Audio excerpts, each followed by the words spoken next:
افسانه نیکدیل. در یک دهه پسرک زندگی میکرد. پدر و مادر او از تماشای پسرشان سیر نشده از این دنیا رفتند. پسرک مجبور بود که بار زندگیش را خودش کشد. وی از مال دنیا یک اسب فرتود داشت و یک عربه کهنه فرسوده. بار پسرک خواست که به شهر هیزم برده فروشد. هیزم را به عربه بار کرد و به شهر رفت. هیزم را در بازار فروخت و راه دیه را پیش گرفت. در آن راه 2 نفر موی سفید می رفتند. آنها آنقدر خسته بودند که از زیر بغل همدیگر گرفته به یکدیگر تکیه کرده به زور راه می رفتند. از نزد آنها فایتون 2 اسبه گذشت. در فایتون خواجه با خانومش می نشست. پیرمردان از آنها خواهش کردند: آدمانی نیک، ما را به فایتون سوار کنید. پیاده همی روید، پایتان نمی شکند. گفت خواجه. پس از آنها باز یک فایتون دیگر آمد. در آن بای بچه ها می نشستند. پیرمردان باز التجا کردند: جوانان خوب، یک کاری خیر کنید، ما را به فایتون سوار کنید. از شما بسیار میندار می شویم. مینداری شما به ما چی در کار؟ خندیده گفتند بای بچه ها: از مینداری پوستین دوخته نمی شود. پیرمردان پیاده راهشان را ادامه دادند. در این هنگام آن جوانی کمبغل با عربه کهنه و فرسوده‌اش رسیده آمد. بیایید به عربه من سوار شوید. گفت جوانی بینوا: شما را به خانه اتان برده میمانم. جوان، تو چی طور ما رو به خانه امون میبری؟ اسبت به زور نفس میکشد، به 4 پایش پیش پا میخورد. جوان از رأیش نگشته گفت: سوار شوید، یگان علاج کرده شما رو به خانه اتان میرسانم. آخر شما از هیزمی به بازار بردم وزنین تر نیستید کو؟ هیچ کس ما را تعقیب نمی کند، به هیچ جا شتاب هم نداریم. با هم آهسته آهسته می رویم و از این و آن صحبت می کنیم. وقت هم ناعیان می گذرد. موی سفیدان بحث نکردند و راضی شدند، چون که معلوم بود که پسرک از تحت دل می گوید. آنها به عربه سوار شدند. در راه از زیست و زندگی و روزگار جوان پرسیدند: تو جوان زن داری؟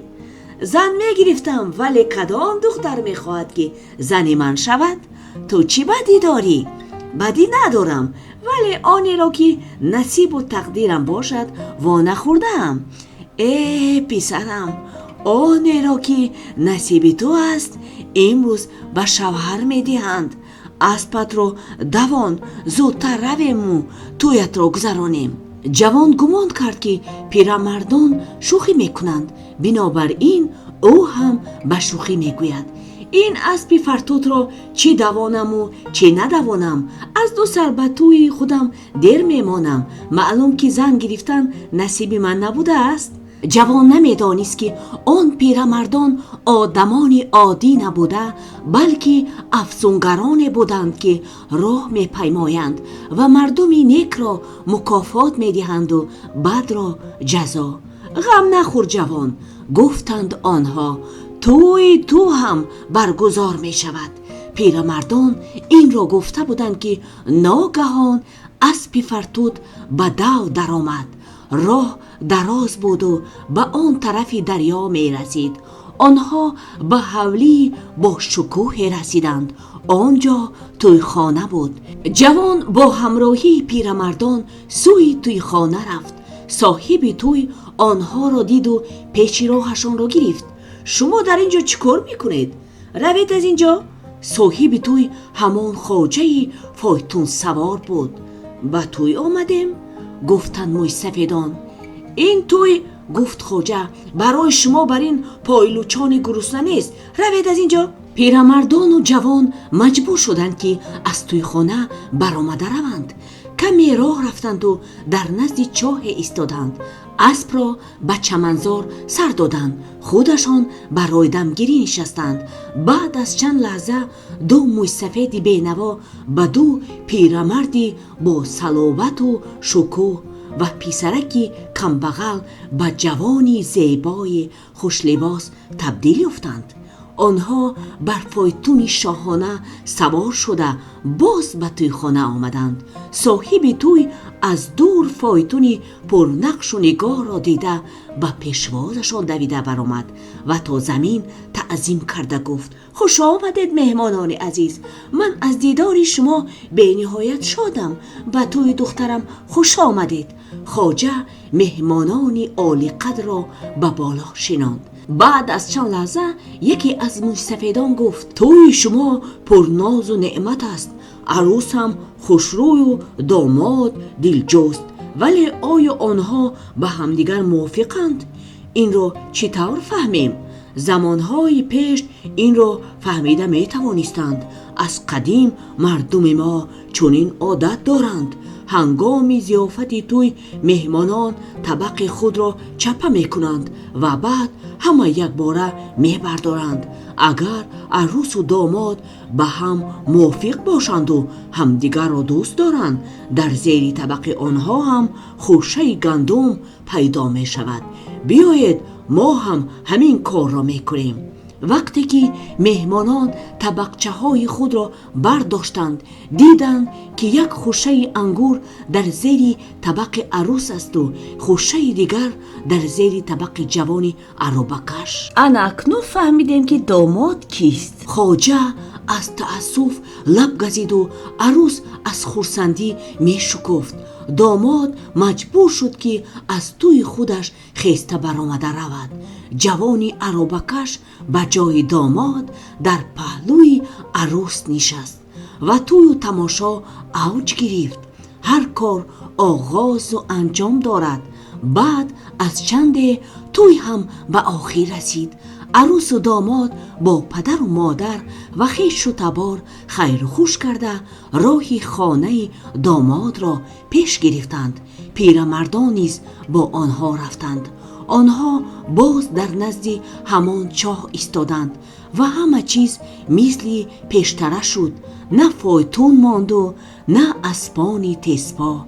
داماد باز به عروبکش بینوا و موی سفیدان به آوارگانی گدا تبدیل یافتند. کنی دختری زیبا؟ پرسیدند موی سفیدان از عروس. به خودت چنین شوهر میخواهی؟ از زنی جوانی بینوا شدن نمی ترسی؟ نمی ترسم، جواب داد عروس. بایان را بسیار دیدم، عذابشان را هم کشیدم، از آنها یک گپی خوش نشنیدم، ولی این جوان هم مهربان و زنده دل است. تو جوان برای زندگی نو چی میخواهی؟ شرم ندار، هر چی خواهی خواهیش کن. به من کار لازم است تا که هم شکم خود و هم شکم زنم را سیر کنم و به مردم خدمت کنم. خواهشت اجرا می شود، گفتند موی سفیدان.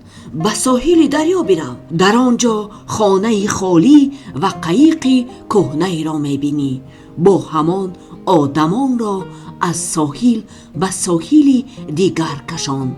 زن و شوهر با موی سفیدان خیر و خوش کردند و سواری عرابه راهشان را ادامه دادند. آنها به ساحل دریا رسیده خانه و قایق را دیدند. به خانه در آمدند که همه جا تازه و آزاده، در آتشدان آتش فروزان، خوراک تیار. از همان روز این جانب جوان آدمان را از یک ساحل به ساحل دیگر می کشاند. شب و روز به مردم خدمت می کرد. همه از او می ندارند. انا همین بود پایه خوبی این جوان که برای موی سفیدان کرد. از این خاطر موی سفیدها هم به او خوبی خود را برگرداندند.